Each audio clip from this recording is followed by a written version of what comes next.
జంపన్న గారు, ఇంకా మిగిలిన ముఖ్య నాయకులు ఎవరు? ఇంకా తెలుగు రాష్ట్రాలకు సంబంధించి ముఖ్య నాయకులు ఇంకా ఇప్పుడు మావోయిస్ట్ పార్టీలు మిగిలింది ఎవరు? తిరుపతి దామోదరు, పరకాల స్వామి, వాళ్ళు ముగ్గురే ఉన్నారు. తెలంగాణ సెక్రటరీ ఆయన మల్లారెడ్డి లేడా? ఇప్పుడు నాయకులు వాళ్ళన్నారు కానీ ఎక్కడో తెలియదు, పెద్దోళ్ళు అయిపోయారు వాళ్ళంతా.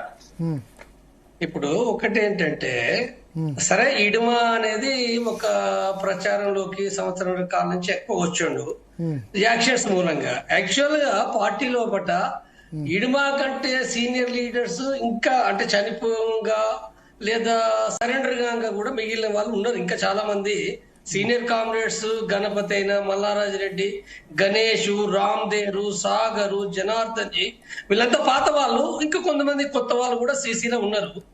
వేరు ప్రాంతాల్లో కూడా పార్టీ ఉంది. సరే, దానికంటే కూడా నేను మాట్లాడవలసిన విషయం ఏంటంటే, టోటల్ గా మావోయిస్టు పార్టీ వాస్తవంగా నా దృష్టిలో పట్ట గత 10 సంవత్సరాల క్రితమే, ఇవాళ కాదు, ఇవాళ మనం అందరం మాట్లాడుతున్నాం ఆ పరిస్థితి లేదు, బయటికి రండి, సరెండర్ కండి అని అంటున్నాం. కానీ వాస్తవంగా 10 సంవత్సరాల క్రితమే మావోయిస్టు పార్టీ నాయకత్వం అర్థం చేసుకొని తన విధానాలు మార్చుకోవాల్సిన అవసరం చాలా ఉండేది. కాబట్టి అది అంటే ఆ పని చేయలేదు. అది చెయ్యక చివరికి 2024 నవంబర్ లోపట వాళ్ళు ఒక సర్క్యులర్ రాసుకున్నారు. 2024 నవంబర్ లోపట ఒక సర్క్యులర్ రాసుకున్నారు. ఆ సర్క్యులర్ లోపల ఉన్న అవగాహన ఏంటంటే, మనకి ఎంత మాత్రం కూడా ప్రజా ఉద్యమాలు కొనసాగించే పరిస్థితి లేదు, నిర్మాణాలను కొనసాగించే పరిస్థితి లేదు, సాయుధ ఉద్యమం కూడా చాలా ఇబ్బందులు పడ్డది. అంటే యాక్షన్ చేసే పరిస్థితి లేదు, లేదా రిక్రూట్ అయ్యే పరిస్థితి లేదు, మందుగుండు పరిస్థితి లేదు. అనేక విషయాలు వాళ్ళు చాలా లోతుగా పీబీ కమిటీ వాళ్ళు సీరియస్ గా చర్చించుకొని రాసుకున్నారు. రాసుకోవడే కాదు, వాళ్ళు ఏం చెప్పిండ్రు ఆ సర్క్యులర్ లోపట అంటే, ఇప్పుడు ఉన్న పరిస్థితి లోపట కేంద్ర ప్రభుత్వం బీజేపీ వచ్చింది, బీజేపీ చర్చలు చేయది, బీజేపీ చంపేస్తుంది. కాబట్టి ఇప్పుడు ఏం చేయాలంటే అంటే అనారోగ్యాలు పెరిగిపోయినాయి, వయసులు పెరిగిపోయినాయి. కాబట్టి అలాంటి వాళ్ళందరూ కూడా మీరు లొంగిపోండి, లేదనుకుంటే బయట పోయి ఎక్కడన్నా సెటిల్ కాండి. పార్టీ కొంత డబ్బు ఇస్తుంది, కానీ ఏదో రకంగా పోయి బతికి అక్కడ కూలిపోయి ఏదో పని చేసుకొని బతకమని సర్క్యులర్ రాసిన వాళ్ళు చాలా స్పష్టంగా. ఆ సర్క్యులర్ రాసిన విషయము కింది వరకు పోయింది, వాళ్ళ యొక్క ఏరియా కమిటీ పార్టీ సభ్యుల వరకు కూడా చెప్పినది. దాని ఫలితమే ఏంటంటే, సత్యనారాయణ రెడ్డి, రామచంద్రారెడ్డి, ఇద్దరు సీసీ మెంబర్లు వాళ్ళు పోయి బయట ఉన్న రాయపూర్లో, బిలాస్పూర్లో వాళ్ళు అక్కడున్నప్పుడు పోలీసులకు ఇంటెలిజెన్స్ వాళ్ళకి దొరికింది. మరి వాళ్ళు మొత్తం అంతా ఒక్క బీజేపీ కాదు, కాంగ్రెస్ అయినా బీజేపీ అయినా దొరికిన అందరినీ చంపింది, ఎక్కడేం వదిలిపెట్టలే. వీళ్ళొక్క తప్పటడుగు అంటే సెటిల్ కమ్మనుడే తప్పటడుగు. సరెండర్ కమ్మన్నారు. సరెండర్ కమ్మనంటే వ్యక్తులు అవుతారు సరెండరు, సాయుధ పోరాట విరమణ చెప్పలే గాని సరెండర్ కమ్మన్నారు.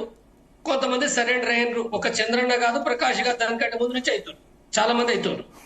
కాబట్టి ఈ నేపథ్యంలో నేను ఇడుమాకు సంబంధించి వచ్చినప్పుడు, ఇడుమా మాత్రమే కాదు, టోటల్ గా నిన్న విజయవాడలో దొరికిన 70 మందో లేకపోతే ఇడుమా టోటల్ గా ఈ సంఖ్య ఏదైతుందో వాళ్ళు ఏమాత్రం కూడా ఏంటంటే వాళ్ళు నిలబడలేని పరిస్థితిలో వాళ్ళు మరి వాళ్ళకి ఏ నాయకులు డైరెక్షన్ ఇచ్చారు? ఛత్తీస్గఢ్ లోనే ఎందుకు లొంగిపోలేదు, ఇక్కడికి ఎందుకు వచ్చారు? ఛత్తీస్గఢ్ లో లొంగిపోవడానికి సంబంధించి వచ్చినప్పుడు ఒకటి అంటే చాలా కాలం నుంచి అంటే ఇప్పుడు కులం సమస్య కాదు, అది ఏది కాదు, కులం సమస్య కాదు. అట్లా అనుకుంటే మరి 250 మంది లొంగిపోయిన వాళ్ళు ఎవరు? అలా తెలుగు వాళ్ళు అంటే ఆదివాసులు కాని వాళ్ళు, ఒక ఆశన్న, ఒక భాస్కర్, నందే, ముగ్గురున్నారు. ఓన్లీ ముగ్గురు తెలుగు వాళ్ళు. సరే, వాళ్ళ కులం బీసీలు ఉన్నారు, లేకపోతే ఇంకేదో ఉండని, కానీ మొత్తం ఆదివాసులే. రాష్ట్ర కమిటీ మెంబర్లు ఆదివాసులే, అందరు ఆదివాసులే కదా. మరి అందరు ఆదివాసులు వాళ్ళు కూడా చాలా కాలం నుంచి 30 ఏళ్ళ నుంచి పనిచేసిన వాళ్ళు. ఉదాహరణకు వెంకటేష్ అని ఉన్నాడు. వెంకటేష్ ఇడుమా కంటే చాలా సీనియర్, దక్షిణ బస్తర్లో ఆయన సెక్రటరీ ఉన్నాడు. దాదాపు ఆయన 40 సంవత్సరాల నుంచి అక్కడ పనిచేస్తుండే వెంకటేష్. మరి వెంకటేషే కాదు, రాజు ఉన్నాడు, రణిత ఉంది. మరి వాళ్ళని చంపలే కదా, ఆదివాసులు కాబట్టి చంపుతారు, ఈ కులం చంపుతారు అన్నట్టు ఇది ఎట్లా? మరి సోరుతోటి కూడా అయిన వాళ్ళందరూ కూడా మరి అందరూ ఆదివాసులే. ఇది చాలా తప్పుడు సిద్ధాంతం. ఇది ఈ కులం ప్రకారంగా మాట్లాడి చాలా తప్పుడు సిద్ధాంతం. రెండో విషయం, ఎందుకు చంపినానంటే ఎందుకు చంపాల్సి వచ్చింది ఫస్ట్ మనం ఇక్కడ అర్థం చేసుకోవాల్సింది. ఇక్కడ మొత్తంగా అందరినీ పట్టుకున్నారు. అందరినీ ఎట్లా పట్టుకున్నారు? 10 రోజుల క్రితం, ఇవాళ కాదు, గత 10 రోజుల క్రితమే వీళ్ళ రిపోర్ట్స్ అన్ని ఛత్తీస్గఢ్ ఇంటెలిజెన్సీ, కేంద్ర ఇంటెలిజెన్సీ, ఆంధ్ర ఇంటెలిజెన్సీ, తెలంగాణ వాళ్ళకు కూడా తెలుసు ఈ విషయం. ఎట్లా తెలుసు అంటే నేను చెప్తున్నానంటే ఛత్తీస్గఢ్ నుంచి వీళ్ళు ఎట్లా పోవాలి? గొల్లపల్లి నుంచి పోవాలి, భద్రాచలం చెర్ల మధ్య నుంచి పోవాలి.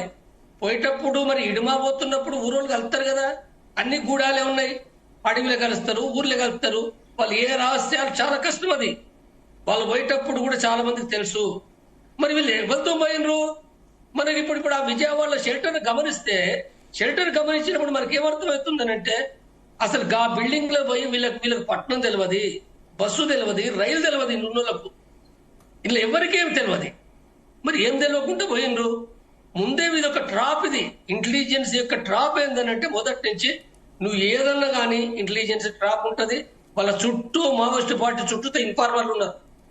వాళ్ళకి తిండి తీసుకుపోయే కాడ, మందులు తెచ్చే కాడ, ఇంకా ఈ పట్టాలు తీసుకుపోయే కాడ ఇన్ఫార్మర్లే. కాబట్టి ఇది నేపథ్యము. ఈ నేపథ్యంలో వాళ్ళందరూ అరెస్ట్ అయినారు. వాళ్ళు మొత్తం అరెస్ట్ చేసారు. అరెస్ట్ చేసినప్పుడు ఇడుమా అనేది ఉందో ఆయన టార్గెట్ చాలా యాక్షన్లు చేసిండని ఉంది. పోలీస్ అధికారులకు కూడా చాలా కోపం, అందరికంటే ఎక్కువ ఇడుమా పైన చాలా కోపం ఉంది. వాళ్ళు బహిరంగం కూడా చెప్పారు, ఇడుమను సరెండర్ చేసుకోమని చెప్పి కూడా బహిరంగం కూడా చెప్పిండ్రు. కాబట్టి ఇక్కడ అంటే ప్రభుత్వ విధానం అనేది ఉంటది. ప్రభుత్వ విధానం మరి సోను పొలిట్ బ్యూరో మెంబర్ కదా. అసలు యాక్చువల్ గా ఇడుమా కంటే ఎక్కువగా మరి సోను ప్రమాదం, లేదా ఆసన ప్రధానం, లేకపోతే జంపన ప్రధానం. అంటే విధానకర్తలు వదిలిపెట్టి ఇడుమా ఎప్పుడు వచ్చిండు? 20 సంవత్సరాల కింద వచ్చిండు. ఒక ఇడుమానే యాక్షన్ చేసిండా? పార్టీ లోపల దక్షిణ బస్తలు చేసిండు ఆయనే. మరి ఉత్తర బస్తర్ లెవెల్ చేశారు, ఒరిస్సా లెవెల్ చేశారు, జార్ఖండ్ లెవెల్ చేశారు, తెలంగాణ లెవెల్ చేశారు, బీహార్ లెవెల్ చేశారు. ఇడుమా కంటే ముందు ఎంతో మంది చేసిన ఉన్నారు కదా. ఇడుమా వచ్చి 2000 ఆయన 8 లోపల బెటాలియన్ కమాండర్ అయ్యిండు. ఆయన బెటాలియన్ కమాండర్ ఉన్నప్పుడు ఏర్పాటు చేసినప్పుడు నేను అక్కడ ఉపన్యాసం ఇచ్చిన నేను. కాబట్టి ఇక్కడ ఏదైతే ఉందో ఇక్కడ సరే కొంతమంది కోపం ఉండదా పోలీసు అధికారుల కంటే కొంత ఉంటది. వాస్తవంగా విధాన ప్రకారం గమనిస్తే ప్రభుత్వం డిసైడ్ చేయాలి కదా. ఇక్కడ సరే పోలీస్ అధికారులు అన్నారు మరి ఈ ప్రతీకారాలు ఎందుకు? నేను మొదటి నుంచి చెప్తున్నా, ప్రతీకారాలు కరెక్ట్ కావాలి. శాంతి చర్చల కమిటీ పెట్టినప్పుడు కూడా చెప్పినాం, మేము పదే చెప్పినాం. శాంతి, ఎవరు చనిపోవద్దు, మావోయిస్టులు చనిపోవద్దు, పోలీసులు చనిపోవద్దు, ప్రజలు చనిపోవద్దు. ఇవన్నీ పాత పగలు అనేటివి ఏవైతున్నాయో, బీజేపీ రాజకీయాలు వేరే, మావోయిస్ట్ రాజకీయాలు వేరే, అవన్నీ పక్కకు పెడదాం. ఇప్పుడైతే వాళ్ళ సాయుధ పోరాటం విరమణ చేయడానికి శాంతి చర్చల కమిటీ పెట్టి మేము శాంతి అర్థం సాయుధ పోరాట విరమణ కోసమే బిగినింగ్ నుండి చెప్తున్నా నేను.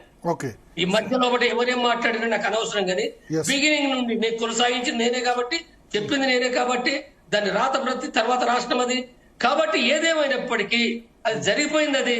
కాబట్టి ఇక్కడ జరిగింది ఏదైతుందో చాలా మందిని సరే లొంగిపోయటం కూడా చంపడం లేదు, లేదా ఇప్పుడు వీళ్ళు ఏమైనరు, వీళ్ళు తప్పుడు ఎత్తుగడ అనే మావోయిస్టు పార్టీ ఇక్కడ నేను మాట్లాడుతున్నా.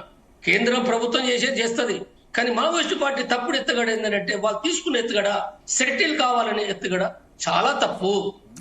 నువ్వు ఎక్కడ నుండు, నువ్వు మణిపూర్ నుండు, మేఘాలయలు ఉండు, నువ్వు ఇంకే గడ్డం పెంచుకో, లేకపోతే ఏ వేషాలు ఉన్నాయి, నువ్వు ఏదైనా ఉండు, ఇంటెలిజెన్సీ భారతదేశ వ్యాప్తంగా చాలా బలంగా నీకు ఏమీ తెలియదు. నువ్వు పోయి అక్కడ దుకాణంలో సరుకులు కొనాలంటే ఏమి తెలియనోడు ఏం మాట్లాడతాడు?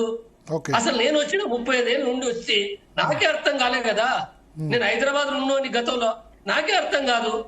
వీళ్ళకి ఏం తెలుసు? వీళ్ళకి బస్సు తెలియదు, ట్రైన్ తెలియదు, తీసుకుపోయి పెట్టిండ్రు. వాస్తవంగా ఆ తప్పుల నుంచి కూడా జరగలే. దానికంటే ముందే వాళ్ళ చుట్టూ ఉన్నది కూడా ఏంటంటే ఇన్ఫార్మర్లే ఇచ్చిండ్రు. ఆశపడతారు కదా మరి పోలీసులు కూడా రివార్డ్ ఆశపడతారు. ఇక్కడ ప్రభుత్వ పాలసీ ఏమైందో వాళ్ళదేమైందో నాకు తెలియదు. మొత్తం జరిగిపోయింది. వీళ్ళందరినీ అంటే ఇప్పుడు ఇందులో కూడా ఇడుమాని కొంతమంది చంపేసారు. నేను ఇక్కడ ఏం చెప్తున్నంటే సరే ఇది ఇంకా నేను బూటకం ఎన్కౌంటర్ అంటున్నా. ఇది ఏమైనప్పటికీ నేను ఇక్కడ చెప్పేది ఈ సందర్భంగా చర్చ సందర్భంగా చెప్పే విషయం ఏంటంటే మావోయిస్ట్ పార్టీకి నేను స్పష్టంగా చెప్తున్నా, మీరు సెటిల్ కావడం అనేది చాలా తప్పుడు ఎత్తుగడ. మీరు అలాంటి పని చేయకండి. మీరు అనవసరంగా ఇప్పుడు అరెస్ట్ కూడా అయింది కదా, ఇప్పుడు జైలు పంపిరు, వాళ్ళు రిమాండ్ పంపిరు, కేసులు పెడుతున్నారు. వాళ్ళు ఎవరు తీయాలి? ఏ గవర్నమెంట్ తీస్తుంది? ఏ గవర్నమెంట్ కేసులు పెట్టిన తర్వాత వాళ్ళ డబ్బులు అయ్యి ములాఖత్ పెట్టేవాళ్ళు ఎవరు, అడ్వకేట్లు ఎవరు చేయాలి ఈ పని? ఇప్పుడు ఎవరు చనిపోతున్నారు? ముసలోళ్ళ పేరు మీద, అనారోగ్యం పేరు మీద నాయకులు వస్తున్నారు, తెలుగోళ్ళే వస్తున్నారు. ఇప్పుడు ఈ పేరు మీద చంద్రన్ వచ్చిండు, ప్రకాష్ వచ్చిండు, ఇంకోరు వచ్చారు. మరి వాళ్ళకి ఎవరు బాధ్యులు? ఆదివాసులకు.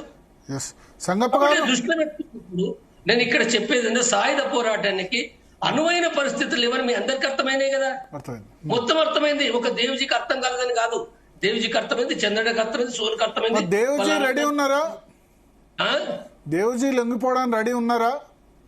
చెప్తా, నేను అది కూడా చెప్తా. నేను కాబట్టి ఏంటంటే మొత్తం పార్టీ, నేను 100% చెప్తున్నా, వాళ్ళ పార్టీ సాయుధ పోరాటం చేసే పరిస్థితి లేవని చాలా విషయాలు వాళ్ళకి అర్థమైనాయి. మనం చెప్పుడు కాదు, ఈ బయట వాళ్ళు మాట్లాడి పక్క పెడతాం, వీళ్ళకి తెలియదు, వీళ్ళకి ఏమీ తెలియదు. నేను చెప్తారా, ఉత్తగా సుందరయ్య భవన్లో పట్ట ఉపన్యాసాలు దంచుడు మాత్రమే తెలుసు, వీళ్ళకి తప్ప ఏం లేదు. కాబట్టి వాళ్ళకి తెలుసు కానీ వాళ్ళు ఎట్లా రావాలి అంటే శాంతి చర్చలు జరిగితే వాళ్ళు వచ్చేటోళ్ళు. నేను 100% వచ్చేది, 90% వాళ్ళు వచ్చేటోళ్ళే. వాళ్ళ గౌరవాన్ని కోరుకుంటారు. అంటే ఇప్పుడు ఎట్లుంటది అంటే వాళ్ళ మనస్తత్వం నాకు తెలుసు.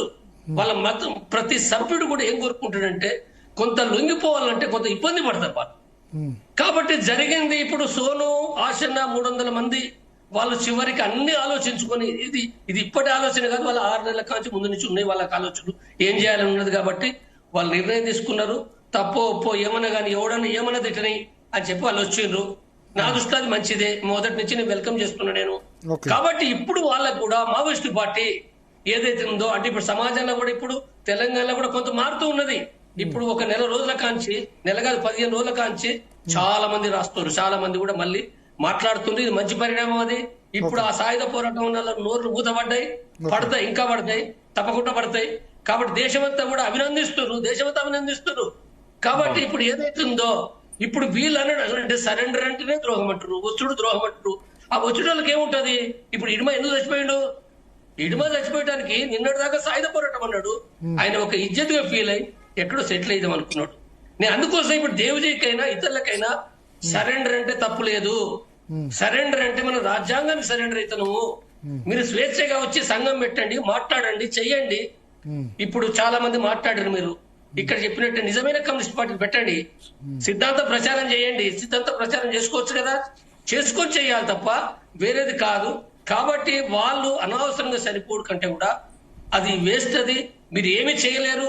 ఆడుండి కూడా గుట్టలలో ఉండి ఆ తిండి తెచ్చుకొని తినడానికి తప్ప ఆఖరికి నిరంతరం సెంట్రీలు పెట్టుకొని, అందరు సెంట్రీలు పెట్టుకొని ఎప్పుడు చనిపోతామో ఎప్పుడు ఎన్నుకుంటారు బిక్కుమని బతుకులు తప్ప ఎక్కడ లేదు. కాబట్టి మీరు రండి, వచ్చి స్వేచ్ఛగా మాట్లాడండి, మీ అభిప్రాయాలు పెట్టండి, రాయండి. ఇది సమాజాన్ని మార్చడానికి అందరం కృషి చేద్దాం తప్ప వేరే మార్గం లేదు అది. కాబట్టి నేను ఈ సందర్భంగా కూడా సాయుధ పోరాటం అనే వాళ్ళకు కూడా నేను విజ్ఞప్తి చేస్తున్నా. మీరు ఇప్పటికీ మీరు సాయుధ పోరాటం అని అంటే మీరు ఫస్ట్ నేను చెప్తున్నా, మీరు సుందరయ్య భవన్లో మీటింగ్లు పెట్టుడు కాదు, ముందు ఉద్యమాలు నిర్మించండి, రైతుల సమస్యపై నిర్మించండి, కార్మికులపై నిర్మించండి, ఆదివాసులపై నిర్మించండి. మీరు ఇది ఏమి చేయలేరు. సాయుధ పోరాటం పిడగొప్పలు పడుతున్నందుకు ఈ పిడగొప్పలు వేస్ట్ అవి. ఓకే సంగప్ప గారు